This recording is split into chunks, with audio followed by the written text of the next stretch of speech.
안녕하십니까. 윤여상TV 세상만사입니다.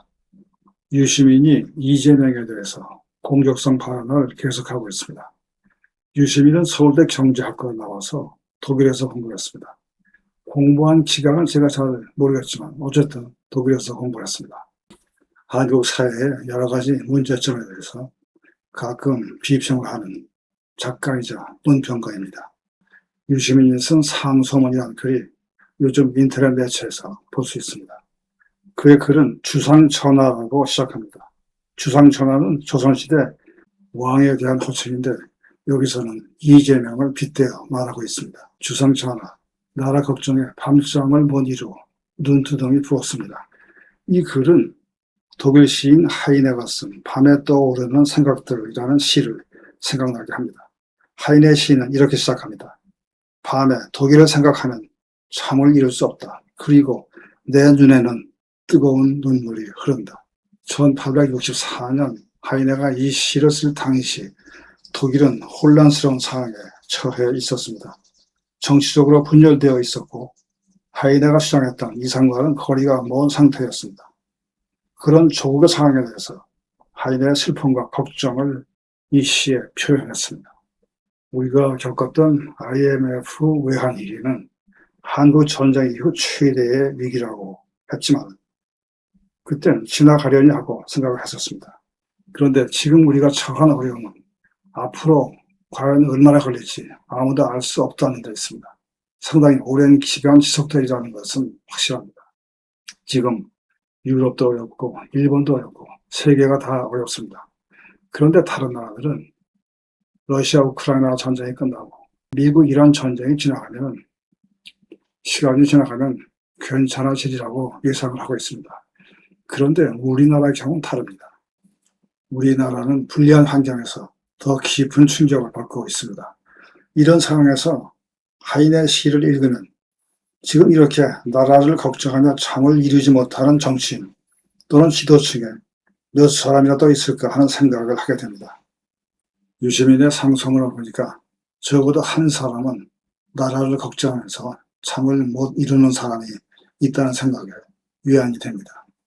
지난 대선 때 유시민은 이재명에 대해서 그가 어렵게 성장했기 때문에 어려운 사람에 대한 이해가 있고 일을 잘한다는 말을 하면서 이재명을 지원했었습니다. 그런데 유시민은 최근 이재명을 공격하고 나섰습니다. 유시민이 유튜브 방송 매부쇼에서 한 말입니다. 대통령이 재개발을 추진하고 있다. 그게 뭔지는 모르지만 불안하다. 모든 중요한 의사결정권자의 위치에 자기가 원하는 사람을 넣으려 한다. 이런 거 하면 안 된다. 대통령은 행정부 수반으로서 대통령의 직무 수행을 성실히 하면 된다. 당과 국회의 중요한 자리에 자기가 원하는 사람을 넣으려 하면 안 된다는 유시민의 말입니다. 그것은 이재명이 구상하는 무엇인가를 수행하기 위한 작업이라고 유시민은 판단하고 있는 것입니다. 유시민은 계속해서 말을 합니다. 왜 그런가를 생각하면 재개발과 관계가 있을 수 있다. 그게 뭔지 아무도 모른다. 어떤 정계 개편을 머리에 두고 있는 것 같으나 이것을 공개하지 않고 권력의 힘으로 하려 한다. 이것은 필연적 실패의 길로 가고 있다. 유시민은 표현은 하지 않았지만 그가 말한 재개발은 장기 집권 구상을 말하고 있는 것으로 추측됩니다. 지금 세간에는 이재명이 13년 집권을 계획하고 있다는 말이 무성합니다. 대통령 임기 4년을 연임하는 내용의 개헌을 한 뒤 그가 출마하면 지금 임기 5년을 채우면 다시 8년을 해서 총 13년입니다. 13년 집권하고 나면 다시 욕심이 생길 수가 있습니다. 그러다 보면 왕 같은 존재가 될 수가 있습니다. 그래서 유시민이 주상전하라는 호칭을 사용해서 글을 쓴 것이라고 추측이 됩니다. 이렇게 유시민이 이재명의 속을 들여다보고 이재명을 공격하는 말을 하고 있다고 생각이 됩니다. 유시민이 하는 말을 들어보면 로마 시대에 시저를 암살한 그룹에 속해 있던 브루투스와 상통하는 점이 있습니다. 당시 로마는 왕이 없는 공화정이었습니다. 원로원이 있었고 귀족과 시민들이 정치에 참여했으며 한 사람이 나라를 지배해서는 안 된다는 전통을 자랑했습니다. 그런데 많은 사람들은 시저가 왕이 되려 한다고 의심하기 시작했습니다. 브루투스는 이것이 로마 공화정의 종말이라고 생각했습니다. 브루투스는 어려서부터 로마의 자유와 공화정을 지켜야 한다는 귀족적 사명감을 교육받았습니다. 시저는 브루투스에게 중요한 직책을 맡기고 신뢰를 보였습니다.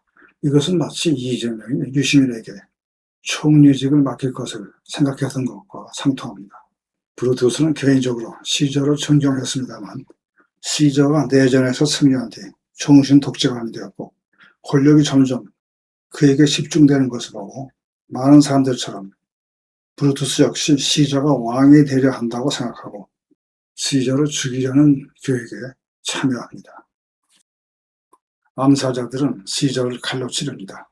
시저는 자신을 찌르는 암사자들 속에서 가장 신뢰하던 브루투스를 발견하고 브루투스 너 맞아 라고 말합니다. 적들이야 나를 죽일 수 있지만 그러나 네가 라는 뜻입니다. 시저는 처음 칼에 찔렸을 때 저항을 했다고 합니다. 그러나 브루투스를 보자 저항을 멈추고 운명을 받아들입니다. 브루투스 너 맞아. 그리고 그렇다면 쓰러지자라고 말합니다. 브루투스는 시저를 사랑하지만 로마를 더 사랑한다. 이런 논리로 암살에 참여했습니다. 브루투스는 탐욕 때문이 아니라 공화정 수호라는 신념 때문에 행동한 것입니다. 유시민은 아마 이런 신념을 가지고 이재명을 공격하고 있다고 생각됩니다. 유시민의 말은 놔두면 썩은 냄새가 풍길 것이다. 절대 권력은 100% 부패한다. 아무리 좋은 생선을 갖다 파는 어물전도 비린내가 나기 마련이다. 누군가 후각에 예민한 사람이 말을 해야 한다. 유시민은 자신이 후각에 예민한 사람이라고 생각하므로 상소문에서 이렇게 말합니다. 어지러워진 인심은 결국 폐하를 파국으로 몰아 보위마저 위태롭게 할 것입니다. 이재명과 유시민은 공동의 목적과 이상을 공유하는 정치적 사회적 관계에 있었습니다. 이재명은 유시민의 학식과 논평 능력을 높이 평가하고 있었을 것입니다. 그런데 다른 사람은 바로 그 유시민이 자신을 공격하고 있는 데 대해서 충격을 받고 있을지도 모릅니다. 시저가 처음 칼을 찌렸을 때는 저항을 했으나 브루투스를 보고 저항을 멈추고 운명을 받아들였듯이 이재명이 유시민의 칼 같은 공격적인 말에 저항을 할지 아니면 받아들일지 두고 볼 일입니다. 좋은 결과가 나오기를 바랍니다. 함께 해주신 시간 감사합니다.